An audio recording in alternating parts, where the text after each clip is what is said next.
이게 기본소득의 형태로 바람직한지 복지의 증진의 형태로 바람직한지는 뭐 판단의 영역이겠죠. 그러나 만약에 28조 원 정도를 29세 이하 청년들, 아동들, 65세 이상 노인, 그리고 장애인, 농어민들에게 제대로 지역화폐로 지급해서 그 지역 경제가 살아나고 국민의 가처분 속도 늘어나고 그걸 통해서 경제도 활성화되고 기업의 매출도 늘어나고 투자 기회도 늘어나고 이렇게 하는 것이 잘못된 겁니까? 이게 공짜입니까? 잘 되고 못 되고의 문제가 아니라 저는 그 방식을 동의하기가 어렵습니다. 지금 현재 일자리를 통해서 좋은 일자리를 통해서 임금 양극화를 시정해서 소득 배분을 높이는 것이 우선입니다. 또한 그 예산이면 저는 기본적으로 우리가 복지제도라고 하는 기존의 사대보험과 그리고 또한 사회 취약층과 근로 능력을 상실한 장애인, 노인, 빈곤, 아동 보육에 대해서 그 돈을 저는 쓰겠다. 돈이 네, 우선적인 순서에 있었으면 네. 저는 걔네가 다르다는 말씀드립니다. 저기 최성 후보님, 법인세 있지 않습니까? 네. 지금 법인이 사내유보금이 무려 770조가 넘어지고 30대 재벌만 네. 경제 순환이 안 되기 때문에 재벌들에 대한 법인세를 정상화하는 것이 동의하십니까? 네, 그렇습니다. 아까 말씀하신 것 같아요. 네, 네. 그러면 만약에 우리가 복지 확대를 위해서 또는 국가 경영에 필요한 비용을 조달하기 위해서 증세를 해야 된다면 네. 법인세를 먼저 해야 합니까? 소득세나 뭐 이런 것들, 부가세 이런 걸 먼저 해야 됩니까? 이제 그 부분에 대해서는 우리 후보님이 관심이 많으신데 네. 이게 이제 학자들마다 견해도 많고 그렇지만 일단은 전반적인 소득의 불균등 현상이 오는 데는 재벌 중심의 이런 특혜적 구조가 많기 때문에 법인세 중심으로 가야 된다고 봅니다. 네. 근데 이제 저희들이 이 논의를 할 때는 네. 후보들의 입장도 중요하지만 어쨌든 충분한 그 개별 단체들의 의견을 수렴하지만 네. 저는 우리 후보님의 어떤 재벌 중심의 어떤 제왕적 구조 또 그를 통한 어떤 이 세수의 확보 부자 증세 이런 부분에서는 네. 기본적으로 의견을 같이 합니다. 그래서 지금 법인세 증세에 대해서 문재인 후보께서 저번에도 말씀하신 것처럼 가장 마지막에 올리겠다고 하는 것에 대해서는 반대 입장이신 거죠? 뭐 그건 또 따로 제가 네, 토론할 때 알겠습니다. 이야기 네, 네. 마지막으로 제가 이거 하나 여쭤보겠습니다. 우리 최선 후보님 혹시 공직자로서 했던 공약 이행률이 몇 %나 되십니까?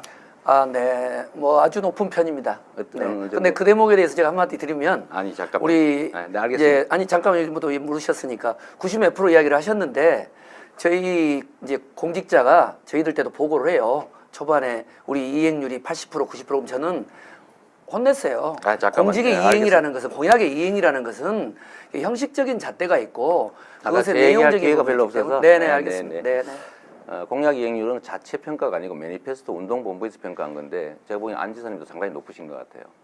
최 지사님. 저도 매니페스토 상당히 뭐 항상 높은데 대상 받았습니다. 공직자가 한 약속을 지키느냐 안 지키느냐는 정말로 공직자의 자질에서 중요하지 않습니까? 네. 국민들이 이게 보증도 없고 담보도 없이 오로지 그 정치인의 말만 믿고 그야말로 국가 권력과 우리의 미래를 통째로 맡기지 않습니까? 네. 그러면 새로 이걸 맡길 때도 저는 공직자들은 과연 공직자로서 한 약속을 제대로 지켰느냐가 상당히 중요한 잣대라고 생각합니다. 물론이죠.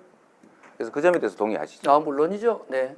그래서 시간이 별로 없어서 제가 마지막으로 저는 답변이 끝난 겁니까? 아니 그냥 물어본 거예요. 저는 정리 삼아 제 말씀을 잠깐 드리겠습니다. 뭐 다른 질문을 하긴 좀 어려워서요. 대한민국의 가장 중요한 가치는 강자들의 규제를 포갑적인 행포를 억제하는 겁니다. 제가 재벌을 해체하자는 게 아닙니다. 재벌 기업들을 재벌 가문들의 부당한 지배로부터 독립시켜서 재벌 기업들이 그야말로 범죄 수단으로 악용되지 않게 하자는 것이죠. 그런데 재벌 네. 해체라고 얘기한 것은 네. 제가 보기엔 너무 좀 과도한 말씀 같아서. 알겠습니다. 자, 정말 여러분 어떻습니까? 지금 저희가 봤더니요. 실검에 오마이TV가 올라갔습니다. 굉장히 불꽃 튀는 여러분들의 상호 토론 덕이 아닌가라는 생각이 좀 듭니다. 자, 예. 진행해서 네. 어떻든 또 좀 이렇게 공정한 네. 후보 간의 시간 배당도 중요하지만 네. 내 후보가 네. 좀 이렇게 균형적인 토론이 되도록 네. 잘 좀 이렇게 이끌어 주십시오. 네, 알겠습니까? 제가 잘 못하고 있군요. 아니, 잘하고 계셔요. 죄송합니다. 자, 다음은 문재인 후보의 주도권 토론 시간입니다. 토론 시간은 모두 15분입니다. 방금 우리 최승 후보님은 최승 후보님의 어떤 의견을 이야기할 수 있는 그런 기회로 질문을 받은 것이 아니고 일종의 이재명 시장님의 주장을 펼치기 위한 일종의 수단으로 질문을 받은 것 같아요. 예, 제가 그래서 다시 또 최수홍 후보님께 좀 기회를 드리고 싶은데 네. 아까 못한 답변 네. 말씀해 네, 보시죠. 중요한 이야기, 아주 중요한 이야기입니다. 음. 지금 이재명 후보님이 이야기하셨던 가장 중요한 이야기는 우리 정치권이 또는 행정가들이 너무 많은 말을 뱉어서 실질적인 성과 중심보다는 너무 파퓰리즘적이거나 아니면은 검증되지 않는 이야기들을 하는 건 저는 전적으로 우리 후보님 이야기에 동의를 하고, 그런데 이제 우리 후보께서 공약 이행률을 이야기를 할 때 뭐 우리 안 후보님 마찬가지 다 이제 웬만한 지자체에 다 대상들을 많이 받아야 열심히 한 분들은, 근데 이제 이 중요한 것은 자 어떤 공약을 이행한다고 했을 때 그것이 형식적인 공약을 이행하는 것도 있고 내용적인 것도 있고, 또 저희 고양시 같은 경우는 5조 투자에 20만 개 일자리 창출을 하는 통일한국의 실리콘밸리 프로젝트를 추진하겠다, 평화통일 특별시를 추진하겠다, 이건 공약이 100% 이행될 수 있는 게 아닌 거거든요. 그래서 모든 부분이 그렇지만 형식적인 공약 이행률도 중요하지만 어떤 가치를 가지고 얼마나 핵심적인 정책을 펼쳤느냐, 이게 저는 중요하다는 말씀을 드리고 싶었는데 전달됐을 거라고 봅니다. 뭐, 네. 아까 우리가 뭐 일자리를 늘린다든지 또 복지를 또 늘리기 위해서는 이 재원 마련이 필요한데 그 재원을 어떤 세금으로부터 먼저 이렇게 늘려나갈 것인가 네네네. 라는 것에 대해서는 좀 주동 면밀한 그렇습니다. 설계가 있어야 되지 않겠습니까? 필요한 재원 규모와 네. 그것을 통해서 확보할 수 있는 또 세수 정대를 그렇습니다. 서로 이제 비교해가면서 해야 될 텐데 우선 이명박 박근혜 정권 들어서 말하자면 서민 정세를 네. 통해서 고소득자들과 저소득자들 간의 이 세금 조세, 이 공정, 평등 이런 부분이 완전히 무너졌지 않습니까? 과거 참여정부 시절에는 하위 20% 우리 소득자보다 네. 상위 20% 소득자들의 그 세금이 한 3배 정도 빠르게 늘어났었는데 이명박 박근혜 정부에서는 거꾸로 네. 하위 20% 소득자들의 조세 부담이 네. 상위 20% 조세 부담보다 한 3배 오히려 빠르게 늘어났거든요. 네. 역진된 거죠. 네. 자, 이런 부분들을 바로잡는 것에서부터 출발해야 되지 않겠습니까? 네. 한 말씀 드릴까요? 그러니까 이제 아까 우리 이재명 후보님하고 문 후보님하고 논쟁하고도 연결되는 건데, 이제 우리 사회가 과거에 너무 재벌 중심의 성장 전략을 펼면서 그야말로 1%의 어떤 재벌 또 최순실 이후에 어떤 상위 특권층만을 위한 사회가 보니까 불공정 사회가 폭발됐단 말입니다.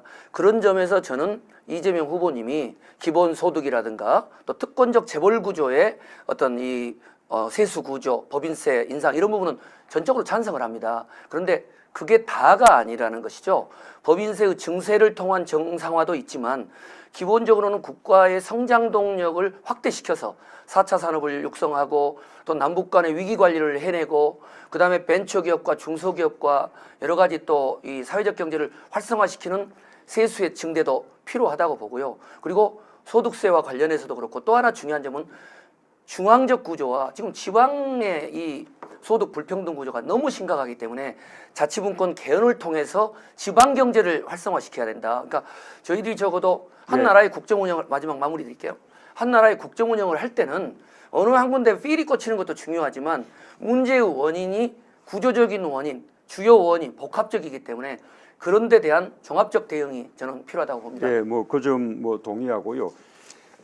이 법인세의 경우도 우리나라 법인세 그 이렇게 명목 세율의 그 최고 세율이 OECD 평균에 비해서 그렇게 낮은 것은 아니거든요. 우리가 22%인데 OECD 평균은 22.8% 정도입니다.